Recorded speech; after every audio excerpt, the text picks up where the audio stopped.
or spray system. The reason why we had to get the iron out is the iron is starting to degrade, and the iron is going into solution, and the spray system is spraying it all over the hull.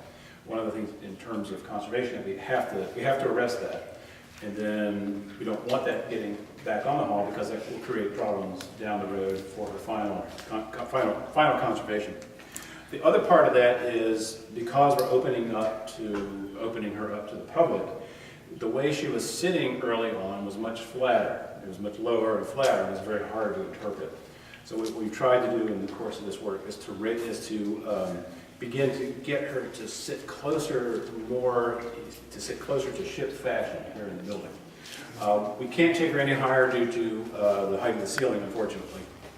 And then also we had the timbering had to be of a certain size to be able to bear the weight.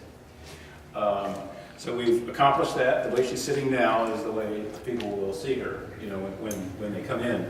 And at first, yesterday when we had it done, I was looking at her and I thought, gosh, we really didn't get far. But the more I looked at her, the more you could start to see details and things that you just could not see otherwise.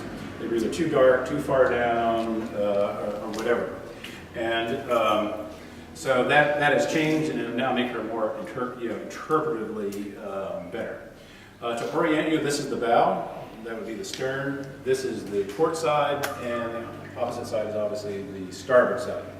And what you're looking at here is the keel. This is the spine of the vessel, itself. So this would be this is the very bottom, the main structural element of the ship. And the ends that you see here are the ends of what are called floor timbers. They're timbers that go perpendicular across the keel.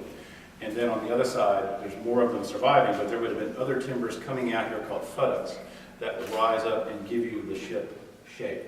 And there would be a certain number of those depending on the class of the vessel. This large timber is her keelson, which is another timber that's used to lend structural support placed by these copper pins.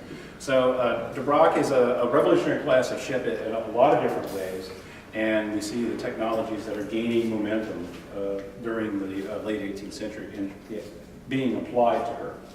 We also see it in rigging, we see it in armaments, we see it in a number of different areas. But overall, her construction was sound in the period. Say for example, let's take a hypothetical case of, say the vessel's just discovered and the artifacts haven't revealed an identity yet. We would know immediately it was a warship by the spacing of her timber framing. It's much closer than it would be on a civilian vessel of comparable size. The reason for that is to be able to resist the impact of enemy cannon fire. And it makes her hull much more rigid, being able to withstand that. How we treat her in the future, we don't know yet. The things that we're doing right now is to kind of get rid of some problems that are occurring, improve what we're doing. And we have a very good team. HCA has been very fortunate to have a very good staff and then professionals that have come in, other professionals that come in and help us out. We have a structural engineer, a conservator, things like that. And we'd like to keep that going where this group keeps coming together and say, okay, here's what we have, here's the situation, here's the conditions, here's the issues. What conservation plan do we need to formulate down the road? And that's kind of what is sort of the next step beyond what we're accomplishing here. So being able to get her in this shape, being able to get her in this alignment was a big step for HCA over this past week, and it was really interesting to watch it finally happen.